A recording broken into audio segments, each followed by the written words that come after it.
বলছি উপনিষদের মধ্য দিয়ে ঋষিরা যাতে আমরা বুঝতে পারি গল্পের মতো করে বলছেন, তার মধ্যে মাঝে মধ্যে হঠাৎ একটা মহাসত্যের অবতারণ, যেমন জঙ্গলের মধ্য দিয়ে যেতে যেতে হঠাৎ একটা অপূর্ব সুন্দর গোলাপ, সেই গোলাপের সাথে কাঁটা আছে, পাতা আছে, সবকিছু, শুধু গোলাপ নয়।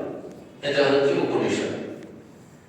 আর গীতার ক্ষেত্রে স্বামীজি বলছেন যে গীতার মধ্যে এই সত্যগুলি লইয়া অতি সুন্দর রূপে সাজানো, যেমন ফুলের মালা বা অপূর্ব সুন্দর সুন্দর ফুলের তোড়া।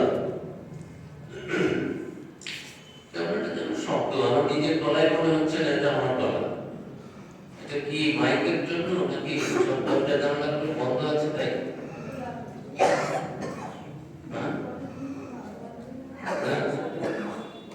সবাই কি পালিয়ে চালিয়ে যাবে না নাকি? আপনার করতে হবে না, বয়স্ক মারা জন্য কি অসুবিধা আছে নাকি? নিজের সবটাই নিজে বিশ্বাস করতে পারছি না, মনে হচ্ছে যেন অন্য কারো গলা।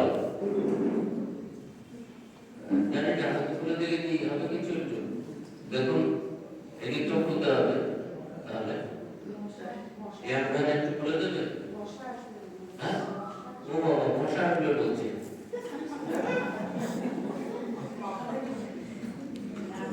তাহলে গামলা খোলা রয়েছে, ওখান থেকে মশা আসবে না? বুঝতে পারিনি যে জানলা খোলা থাকলে মশা আসে না, দরজা খুলে দিলে ওদের এত ক্ষতি হয়ে গেছে।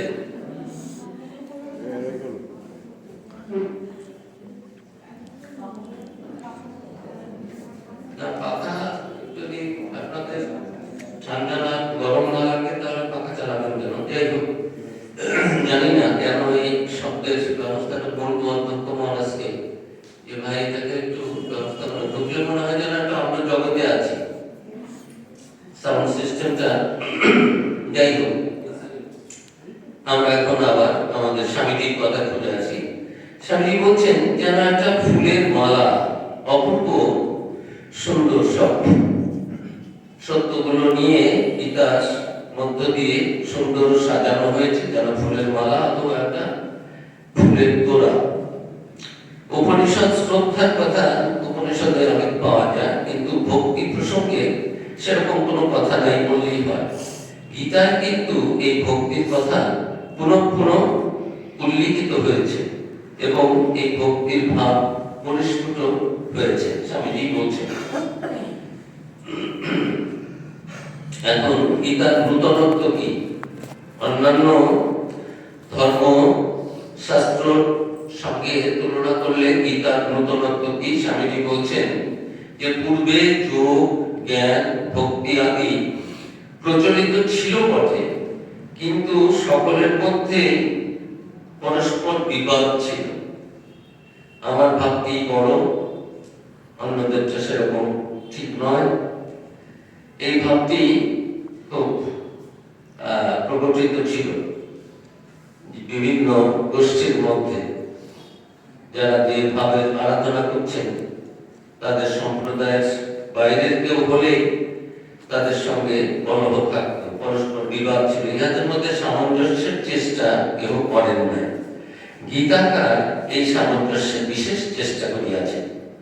তিনি তদানীন্তন সমুদায় ধর্ম সম্প্রদায়ের ভিতর যা কিছু, সব সম্প্রদায়ের ভিতর যা কিছু ভালো ছিল সব গ্রহণ করেছিলেন, কিন্তু তিনিও যে সমন্বয়ের ভাব দেখাতে পারেননি, এই ঊনবিংশ শতাব্দীতে রামকৃষ্ণ পরমহংসের দ্বারা তা সাধিত হয়েছে।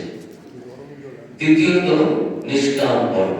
একটা হচ্ছে বিভিন্ন ভাবের সমন্বয়, আর দ্বিতীয় নিষ্কাম কর্ম। এই নিষ্কাম কর্ম অর্থে আজকাল অনেকে অনেক রূপ বুঝিয়ে থাকে। কেউ কেউ বলেন নিষ্কাম হওয়ার অর্থ উদ্দেশ্যহীন হওয়া। বাস্তবিক তাই যদি হবে অর্থ হয়, তাহলে তো হৃদয় শূন্য পশুরা এবং দেয়ালগুলিও নিষ্কাম করবে। অনেকে আবার জনকের উদাহরণ দিয়ে থাকেন। জনকের উদাহরণে নিজেকে নিষ্কাম করে পরিচিত করে দিতে ইচ্ছা করেন, কিন্তু জনক তো পুত্র উৎপাদন করেন নাই। কিন্তু ইহারা পুত্রোৎপাদন করিয়াই জনপদ পরিচিত হইতে চায়। প্রকৃত নিষ্কাম কর্মী পশুবৎ জড় প্রকৃতি বা নির্হৃদয় শূন্য নহে। তাহার অন্তর এতদূর ভালোবাসা ও সহানুভূতিতে পরিপূর্ণ যে তিনি সমগ্র জগৎকে প্রেমের সহিত আলিঙ্গন করিতে পারেন। এরূপ প্রেম ও সহানুভূতি লোকে সচরাচর বুঝিতে পারে না। এই সমন্বয় ভাব ও নিষ্কাম কর্ম, এই দুইটি গীতার বিশেষত্ব। এরপরে স্বামীজি একটি শ্লোক নিয়ে একটু বলেছেন যে গীতার মধ্যে যে শ্লোকটি স্বামীজি মনে করেন যে এর মধ্যে গীতার একটি শ্লোক পড়াশোনা পড়লে গোটা গীতার মধ্য দিয়ে ভগবান শ্রীকৃষ্ণ আমাদের কি বলতে চেয়েছেন, what is the message of ভগবান Shrikrishna through the Gita can be understood by reading only one শ্লোকা। অনেক কিছু বলা হয়েছে, শুধু ব্যাখ্যা সেটা ঠিকই আছে, নানান রকম ভাবে ভগবান বোঝানোর চেষ্টা করেছেন, কিন্তু স্বামীজির মতে যে একটি মাত্র শ্লোক যদি ধরা যায়, দেখা যাবে যে দ্বিতীয় অধ্যায়ের তৃতীয় শ্লোকটি সম্বন্ধে স্বামীজি বলছেন, ক্লোদ্যং আস্মকম পার্থ নৈতত্ত্বৈকপদ্ধতি সূত্রং হৃদয়দৌর্বল্যং তত্ত্বোৎকৃষ্ট পরমতম। এই শ্লোকটি দিয়ে স্বামীজি বলছেন যে অর্জুনের মোহ অপনয়ন করার জন্য ভগবান এটা বললেন যে তোমার তো যুদ্ধক্ষেত্রে এসেছো সেজে গুজে রেডি হয়ে, অন্য ভাইরা যুদ্ধ না করুক তুমি করবে, এখানে এসে তোমার এরকম চিত্ত বৈকল্য বা একটা বিভ্রান্তি সন্দেহ দেখতে পাচ্ছি, সেটা তোমার সাজে না। তুমি উঠে দাঁড়াও, এই দৃঢ়তা তোমার শোভা পায় না। ক্লোদ্যং আস্মকম পার্থ, এই পার্থ সে পৃথার পুত্র, মা কুন্তির পুত্র অর্জুন, তোমার মধ্যে তোমার মতো ওই মহাবীর, তার পক্ষে এটা শোভা পায়। এইরকম ভাবে যুদ্ধক্ষেত্রে এসে কেঁপে কেঁপে প্রথম অধ্যায়ে এসে বর্ণনা আমরা আজকে শুরু করবো। স্বামীজি বলছেন যে ভগবান শ্রীকৃষ্ণের কথা হচ্ছে যে উঠে দাঁড়াও, এই জীবনটা হচ্ছে একটা যুদ্ধক্ষেত্র। অর্জুন যে আগে যুদ্ধক্ষেত্রে আছেন তা নয়, আমরা সবাই যুদ্ধক্ষেত্রে আছি, সেটা আমরা জানি না। অর্জুন বুঝতে পারছিলেন যে আমি যুদ্ধক্ষেত্রে এসেছি। আর আমরা ভাবি যাদের ঝুট ঝামেলা কম, বয়স অল্প, ইন্দ্রিয়াদি বেশ মজবুত রয়েছে, সুস্থ শরীর, মনটিও ভালো, বুদ্ধিমান, সব রকমের ব্যবস্থা আছে, তারা মনে করেন যে ভালোই তো আছে, আর কি অসুবিধে কি আছে। শ্রীরামকৃষ্ণ গসপেলের মধ্যে আছে যে জজের চাষার ছেলে, সে জজ হয়েছে, বলছে বেশ ভালোই তো আছে। তা ভগবান বললেন ভালোই আছো। তারপরে যখন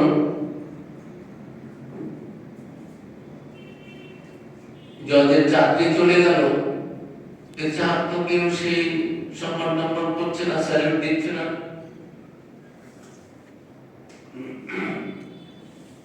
তখন জজ বলছে, বিশপের ছেলে যে জজ হয়েছিলেন, তিনি ভাবছেন আমার কি হলো। তখন ভগবান বলছেন, হ্যাঁ তাই তো, তোমার কি হলো? মানে এতদিন ভগবানের চিন্তা তো করলে না, মনটাকে তো তৈরি করনি। যখন ক্ষমতা থাকে, পাওয়ার, প্রতিপত্তি, প্রভাব, সুস্থ শরীর, অনেক টাকা পয়সা, অভাব অভিযোগ কিছু নেই, তখন মনে হয় ভালোই তো আছে, কি আছে সংসারে, অসুবিধে কি আছে। যখন আমরা বিপদে পড়ি, যখন দেখি আর তো কেউ সংসারের নেই আমাকে সাহায্য করার, কেউ কোনো পথ দেখাতে পারছে না, তখন মনে হয় ভগবান আমার কি হলো, আমার কি হবে, তাই তো আমার কি হবে। যাই হোক, এইরকম যে সংসারে একটা যুদ্ধক্ষেত্র, এখানে সবাই আমরা উপস্থিত হয়েছি। অর্জুনেরও যেমন শোভা পায় না, আমাদের তারই সেটা শোভা পায় না। তার কারণ এই দ্বিতীয় অধ্যায়ে ভগবান শ্রীকৃষ্ণ আত্মতত্ত্ব নিয়ে বলবেন যে আমরা সবাই তো সেই শুধু একা অর্জুন তিনি আত্মা, আমরা কেউ নই, তা তো না। আমাদের সকলের মধ্যে সেই দেবত্ব রয়েছে, সেই আত্মশক্তি রয়েছে, আমাদের সকলের মধ্যে সেই অনন্ত শক্তি রয়েছে।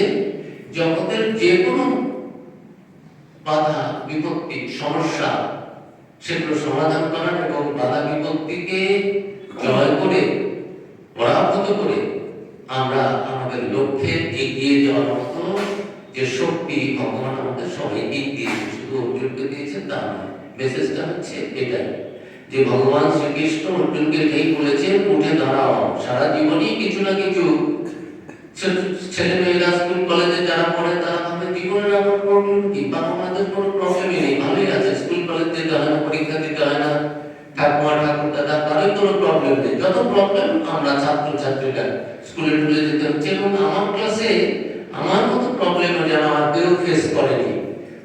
অন্যান্য ক্লাসে, উপরের ক্লাসে, নিচের ক্লাসে সকলেই যে আমার মতোই একটা বিপদাপন্ন বা সমস্যা সংকুল পথ দিয়ে অবস্থার মধ্যে দিয়ে যে যাচ্ছে সেটাও আমরা বুঝি না। মনে হয় আমার সমস্যাটাই সবচেয়ে গভীর, সবচেয়ে কঠিনতম, এরকম সবাই ভেবে থাকে। তাই ভগবান বলছেন যে সমস্ত জীবন ভরেই আমাদের নানান রকমের এইরকম যুদ্ধক্ষেত্রের মধ্য দিয়ে যেতে হবে। ছোট ছোট সমস্যা, ছোট ছোট বাধা, কত রকমের লোভ প্রলোভন, আবার কত রকমের লোভ প্রলোভন না হলে তো বাধা বিপত্তি কোন ভাবে যে আমাদের ডুবিয়ে মারার চেষ্টা চলছে, কোন ভাবে যে আমাদের ডুবিয়ে মারা হবে সেটা আমরা জানি না। কিন্তু এই বাধা অতিক্রম করে তোমার লক্ষ্যে পৌঁছানোর শক্তি ভগবান তোমাদের দিয়েছে, এবং সেটা করার নামই হচ্ছে মনুষ্য জীবন। সেটা করার চেষ্টা করাটার মধ্যেই তোমার মনুষ্যত্বের যে প্রকাশ বিকাশ। আর এই যে লক্ষ্যে পৌঁছানোর যে চেষ্টা, এটার নামই ধর্ম আচরণ। ধর্মপথে থেকে নিজের সাধারণে নিধানম ছিল বড় ধর্ম ভয়াবহ। নিজের ধর্মে নিজের কর্তব্য পথে থেকে সব পথে ঠিক ঠিক ভাবে সেই কর্তব্য কর্ম সম্পাদন করার চেষ্টার নামই হচ্ছে তুমি সফল ভাবে কি বিফল হবে তার দরকার করছে। অম্বাস্তোত্র স্বামীজি লিখেছিলেন মায়ের কথা মনে করে, ডিভাইন মাদার, সেই জগৎ জননী বিশ্ব জননী ইদানি শ্রী সারদা দেবী রূপে অবতীর্ণা, সেই কথা স্মরণ করে তিনি অম্বাস্তোত্র লিখেছিলেন। তার শেষ স্তোত্রে গিয়ে সেখানে বলেছেন যে সাম্বা শিবা তুমি আমার সফলে ফলে অফলে না। এই যে জগৎ জননী তুমি, আমি জানি তুমি সারা জীবন আমাকে নানা পথ দিয়ে নানা ভাবে আমাকে এগিয়ে নিয়ে গেছো, বহু দুঃখ কষ্টের মধ্যে দিয়ে নিয়ে গেছো, কিন্তু কেন নিয়েছো? পারফেকশনে পৌঁছানোর জন্য। সেটাও বলছে অনেক দুঃখ কষ্ট যন্ত্রণার মধ্যে দিয়ে তুমি আমাকে হাত ধরে নিয়ে গেছো আমাকে পারফেক্ট করার জন্য, যাতে আমার মধ্যে আর কোনো ত্রুটি বিচ্যুতি না থাকে। এটা আমি বুঝতে পেরেছি। You are holding my hand always, তুমি আমার হাতটা সবসময় ধরে আছো, তাতে আমি সফলই হই আর বিফলই হই। এটি হচ্ছে কনক্লুশনে এসেছেন। ওখানে 7টা স্ট্যান্ডা রয়েছে, ওখানে শেষ হচ্ছে স্বামীজির অম্বাস্তোত্র, অপূর্ব সুন্দর স্তোত্র। তো সেটি যে কি হবে না হবে অর্জুন একটু পরেই বলবেন, সেটা নিয়েও তোমার কোনো চিন্তা নেই। কিন্তু মনে রেখো, life is not a bed of roses. আর এটা ঘুমিয়ে কাটানোর মতো মনুষ্য জীবন নয়, পশু জীবন এটা নয়। এই শ্লোকটি স্বামীজি খুব বলেছেন, এবং শেষে গিয়ে বলছেন এই একটি শ্লোক পড়লেই সমগ্র গীতা পাঠের ফল পাওয়া যায়। যদি এই একটি শ্লোক আমরা পড়ে এর যে তত্ত্ব, এর যে মেসেজ বাণী, ভগবানের এই শ্লোকের মধ্য দিয়ে কি বলতে চাচ্ছেন সেটা যদি আমরা বুঝতে পারি,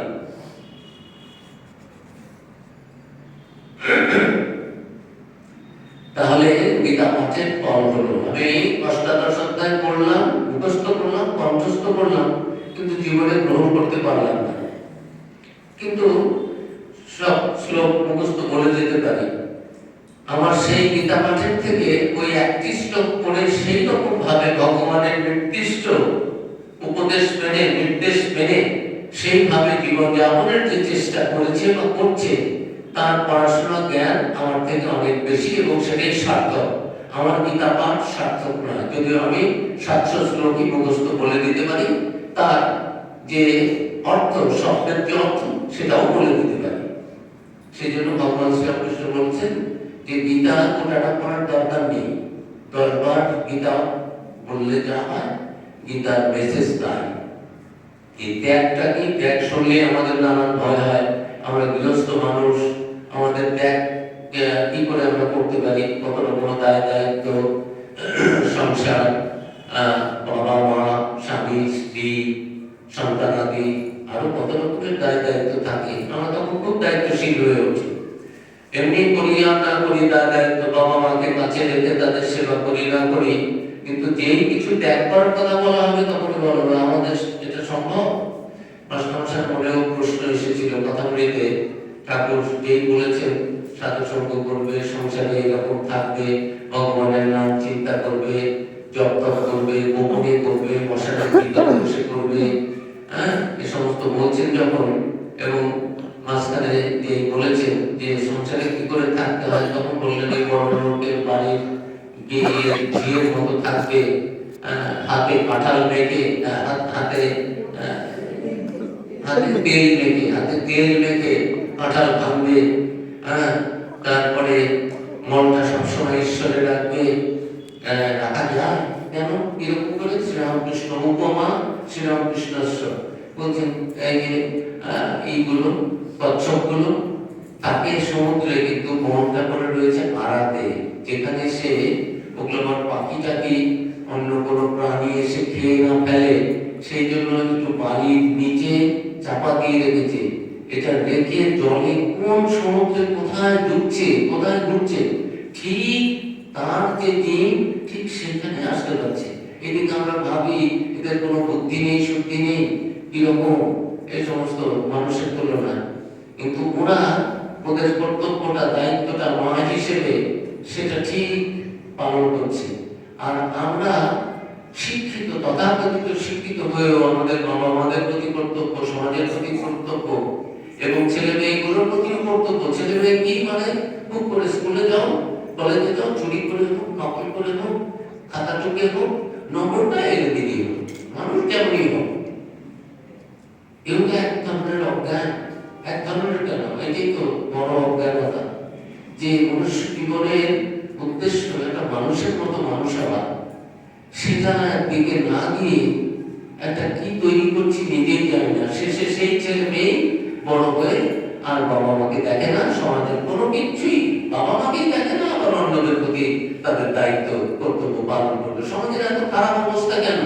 যত যা কিছু পুলিশে করবে, আমি আমার বাড়ির যত নোংরা গুলো সবজি টবজি কি কাটাকাটি করলাম, আরো যা আছে, ঠিক আমার গেটটা পেরিয়ে উল্টো দিকে একটা গেটে ছুড়ে ফেলে দিলাম।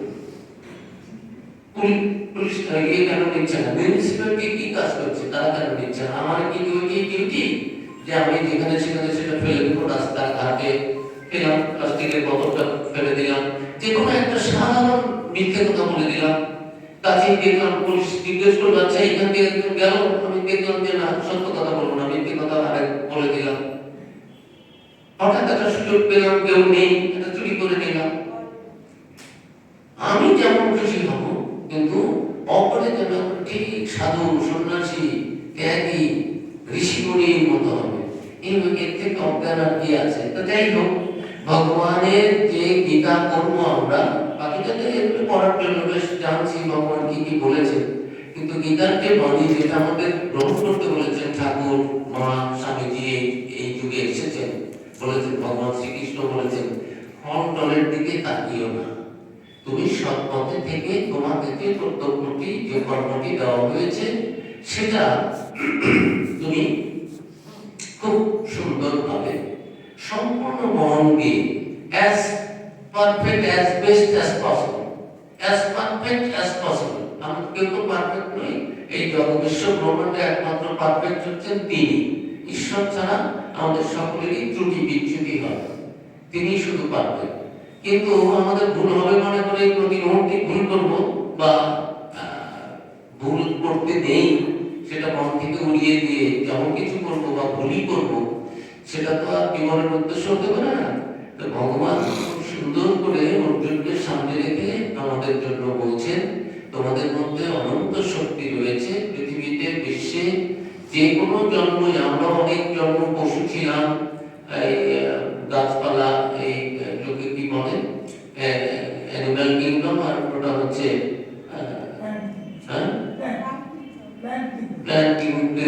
ছিলাম, জন্মেছি আমি বা ভাইরা কি ছিলাম, সবই ছিলাম।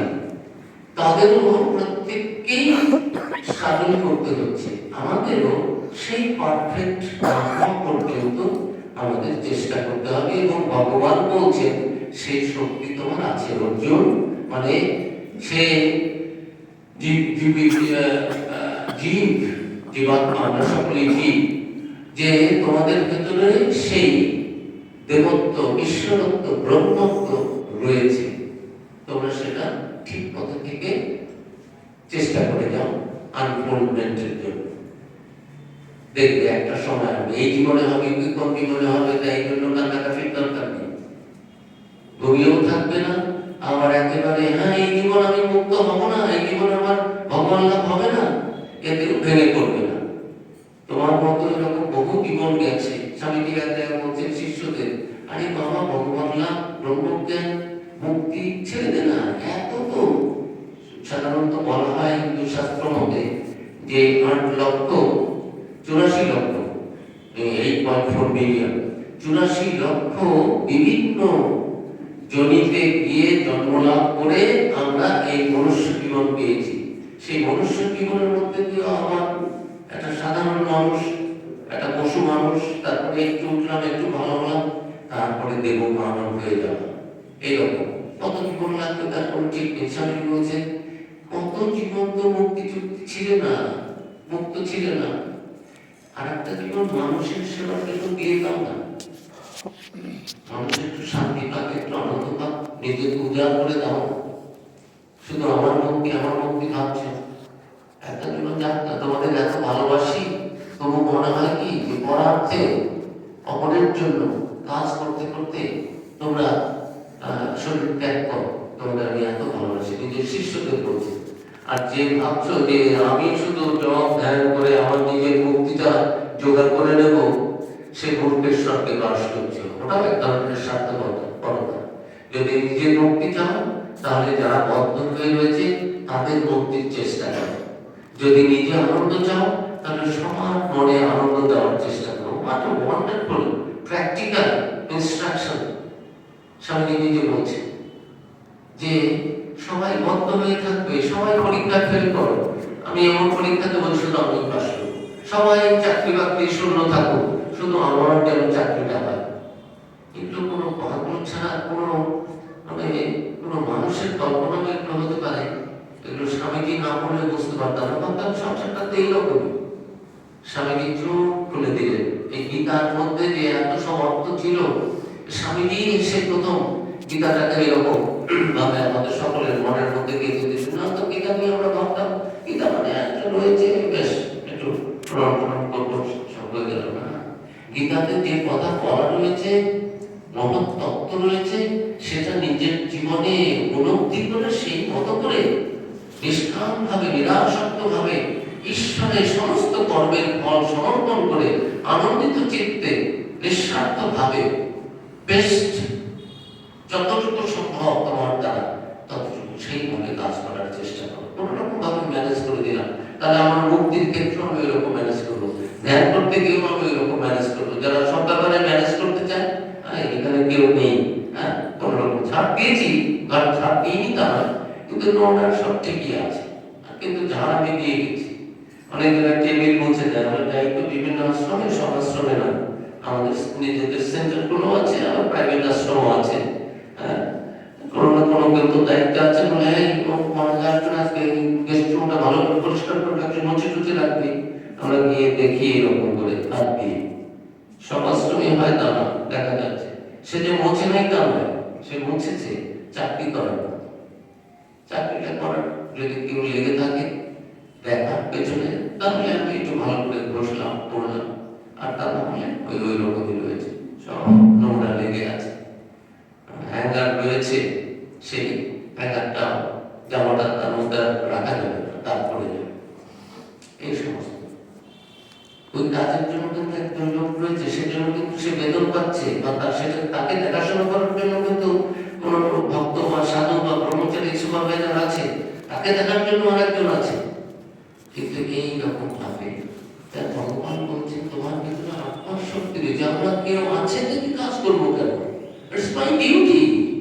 ডিউটি মানে কি? এটা আমার মানে divine duty assign to me. আমি এই কাজটা করার সুযোগ পেয়েছি যে আমি পায়খানা পাত্র পরিষ্কার করে আমার ব্রহ্মজ্ঞান হবে। আমি মেথডের কাজ করতে পারি, কিন্তু আমি মেথডের কাজটা করতে পারি, ওটা ছোট।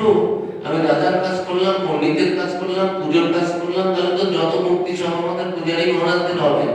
বাকিরা যারা মেইনটেনেন্স দেখছে, কনস্ট্রাকশন দেখছে, ইট বালি পাথর, তাদের হবে না। বা তথাকথিত ভাবলাম যে এগুলো নোংরা কাজ, পরিষ্কার পরিচ্ছন্নতা, ক্লিনলিনেস যারা দেখছেন, তাহলে তাদের তো হবে না। তার তো শাস্ত্র বলছে না। শাস্ত্র বলছে কোনো কর্মই ছোট নয়, তুমি কি ভাবে, কি দৃষ্টিতে করছো, কি মনে করে করছো, সেটাই। মনটা তোমার কোথায়? ঠাকুর কত রকমের উদাহরণ দিয়েছেন। দুই বন্ধু, এক বন্ধুর মনটা ভালো নয়, আর একজনের ভালো, সে বলছে চলো একটু হরি সবাই যাবো, হরিনাম হচ্ছে, কি সুন্দর, চলো। আর এক বন্ধু বলতে দেন আমি একটু যাচ্ছিলাম, একটু মজা টজা হবে, এমন জায়গায় যাবো, অনেকে থাকবে। তো বন্ধুর সঙ্গে ঝগড়া করতে করতে গিয়ে ওইভাবে চলে গেল। যে হরিনামে গেছে সে নেমে পড়লো, সে ভাবছে আহা আমার বন্ধু কত মজা টজা করছে, সব আনন্দ রসের সব সাগরে ডুবে আছে, আমি এখানে গিয়ে সারাক্ষণ হরে কৃষ্ণ হরে রাম হরে কৃষ্ণ হরে রাম হরি বল হরি বল, না বসে বসে হরিনাম শুনছে, কিন্তু মন করে রয়েছে যে বন্ধু গেছে কোথায়, খারাপ জায়গায়, সেখানে। আর যে খারাপ জায়গায় গেছে বন্ধু, সে ভাবছে ঈশ্বর আমার বন্ধু কত হাত ধরে টানাটানি করলো, সে হরিনাম শুনছে, ভগবানের নাম হচ্ছে, আমি মানুষ তো নই, একটা পশু, আমি এসেছি এইখানে এইরকম জীবন, ধিক্কার আমাকে। সে বসে আছে খারাপ জায়গায়, অন্যেরা সেগুলো নিয়েই মত্ত রয়েছে, কিন্তু তার মন তাতে লিপ্ত হয়নি, তার মন করে রয়েছে হরিনাম কোথায় হচ্ছে সেই বন্ধুর জায়গায়। আর যে হরিনাম শুনছে সেই বন্ধুর মন করে রয়েছে স্থানে গিয়ে আর এক বন্ধু কি করছে সেখানে। মরার পরে গিয়ে কোথায় যাবে এই সমস্ত গল্প হচ্ছে, যে হ্যাঁ একজনের মুক্তি হবে, বৈকুণ্ঠে যাবে, আর একজনের নরক যন্ত্রণা হবে। এইরকম ভগবান মন দেখেন। তাই স্বামীজি বলছেন গীতার প্রতিটি শ্লোককেই মন্ত্র বলা হয়, এগুলো ভগবানের কোনো কথাই ফেলা না। কিন্তু ঠিক ঠিক দিগদর্শন যদি একটা পেতে হয়, দিক নির্দেশ, তাহলে সেটা কি, যে না নিজের উপরে বিশ্বাস, এবং সেই বিশ্বাসটা আমি একটা বুদ্ধিমান মানুষ, আমার অনেক ডিগ্রি আছে, অনেক টাকা আছে, রূপ আছে, যৌবন আছে, সেই বিশ্বাস না। এই বিশ্বাস হচ্ছে আমার ভেতরে দেবত্ব আছে, আমার ভেতরে সেই দ্বিতীয় চ্যাপ্টারে এই বলেই বলবেন তুমি তো সেই আত্মা, তোমাকে কে মারবে, আত্মতত্ত্বের কথা দিয়ে এই দ্বিতীয় অধ্যায়ে সেগুলো ভগবান বলবেন। যাই হোক, আমরা প্রথম অধ্যায়ে ঢুকবো। অপূর্ব সুন্দর প্রথম অধ্যায়, অর্জুন বিষাদ যোগ। অর্জুনের এই বিষাদ, এটাকেও বিষাদ দিয়ে যে ভগবানের সঙ্গে যোগ, মানে এই জীবাত্মার সঙ্গে পরমাত্মার মিলন, এই একে যোগ বলে, যুক্ত হওয়া। এই বিষাদ, দুঃখ, শোক, এর মধ্যে দিয়ে ভগবানকে পাওয়া যায়। হ্যাঁ, এটাও যায়। এই শুধু গীতাতেই নয়, রামায়ণটা শুরু হলো ওই একটা দুঃখের থেকে। আমাদের বাল্মীকি তিনি দেখছেন পঞ্চমিত দুটো পাখি, তারা একটু আনন্দ করছে, সেই মধ্যে একটি ব্যাগ এসে তাদের একটিকে মেরে ফেললো, সে পড়ে চিৎকার করছে, আর আরেকটি পাখিও তার কাছে গিয়ে যেন তার শোক প্রকাশ করছে। সে সেই মুহূর্তে সে অভিশাপ দিল সেই ব্যাগকে, যে এইরকম করে তুমি, এরা একটু আনন্দ করছিল, তুমি তাদের এইরকম ব্যাগ তুমি করি। হঠাৎ তার মুখ থেকে কোনোদিন তিনি সংস্কৃত স্তোত্র মন্ত্র কিচ্ছু বলেননি, ছিলেন দস্যু রত্নাকর, হয়ে গেলেন বাল্মীকি। তার মনে এমন একটা ব্যথা হলো ওই অবোধ দুটো পাখির অবস্থা দেখে, একজন মৃত্যু পথে যাচ্ছি আর তার প্রণয়ী আরেকজন যে রয়েছে, সেও সেই দুঃখে ব্যথিত কাতর। ওদের দেখে তার ভেতরে যে কাতরতা হলো, দুঃখ হলো, শোক হলো, বিষাদ এলো। সেই বিষাদ থেকে অপূর্ব সুন্দর গ্রন্থ আমরা পেলাম, এই মহৎ গ্রন্থ রামায়ণ। এখানে এই যে আমরা এই যুগে কথামৃত পেয়েছি, সেখানেও দেখি মাস্টারমশাই আসলে সুইসাইড করার চেষ্টা করছিলেন। স্ত্রী পুত্রদের সন্তানদের নিয়ে রেখে দিয়েছেন বোনের বাড়ি, যে এখন নিশ্চিন্ত হওয়া গেল। নাহলে কলকাতাতে একটা যুবতী মহিলা দুটি শিশু নিয়ে নিজের বাপের বাড়ির সাথেও বাপের সাথেও ভাগ হয়ে আলাদা হয়ে আছেন, তাদের সঙ্গে যোগাযোগ নেই, কোথায় যাবে কি করবে না, অন্তত মহিলাটিকে এবং শিশু দুটিকে একটা সেফটি, একটা safe place, safe and secure প্লেসে রেখে তিনি এখন আমি সুইসাইড করব, মন ঠিক করা আছে। শুধু তার বন্ধু এদিক ওদিক, মনটা খারাপ, সে দরজা সুইসাইড করবে, এদিক ওদিক নিয়ে চলো, এদিক দিয়ে গেছে গঙ্গার ধারে বেড়াতে যাই, এই বাগান সে বাগান, বেড়াইতে বেড়াইতে গিয়ে দক্ষিণেশ্বরে গিয়ে পৌঁছে। জলাটা মন্দির দেখে আছে, সে তো বলতে পারছে না যে তুমি যাও আমি সুইসাইড করবো, কিন্তু মনের মধ্যে রয়েছে কখন আমি সুইসাইড করি। জগতের কোনো শান্তি নেই, আনন্দ নেই।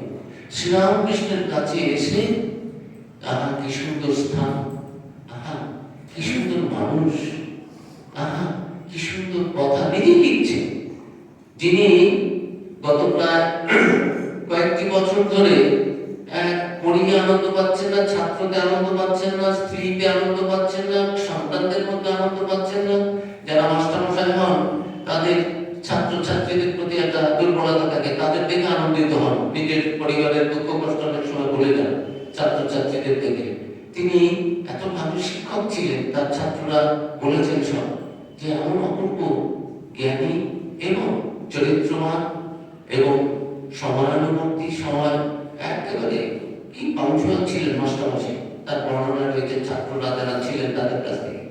সেই মাস্টারমশাই he was successful in all other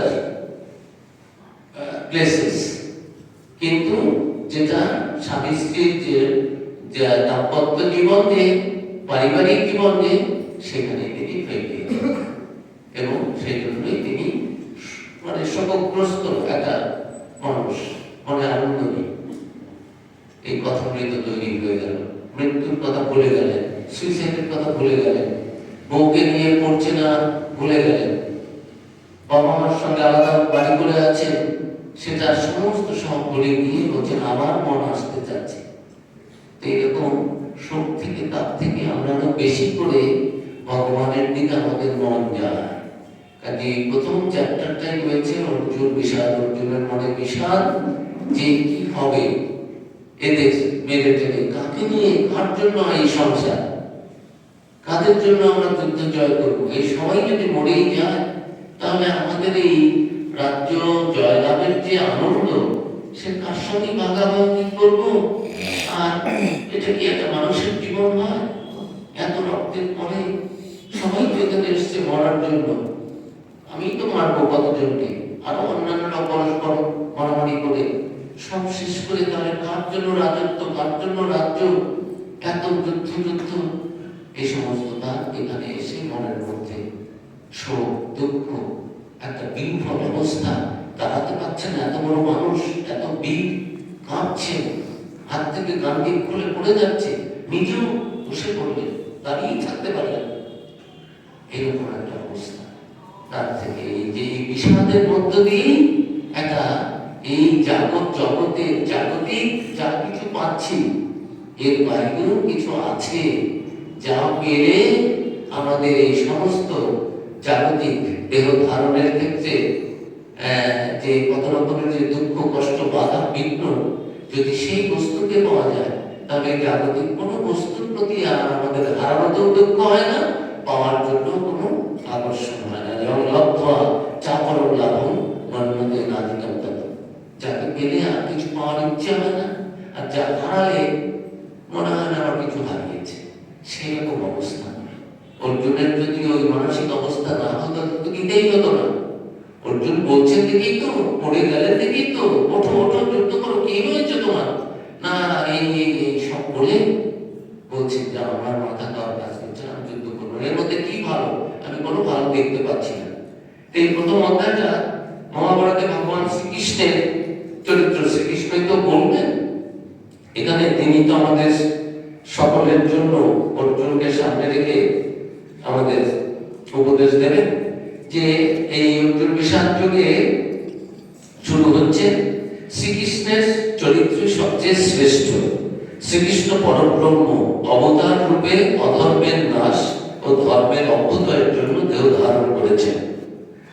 তিনি সর্বগুণ সম্পন্ন আদর্শ পুরুষ, ধর্ম সংস্থাপক এবং মহাযোগী। অর্জুনের সঙ্গে শ্রীকৃষ্ণের এক গভীর সখ্য ভাব, ভালোবাসার সম্পর্ক।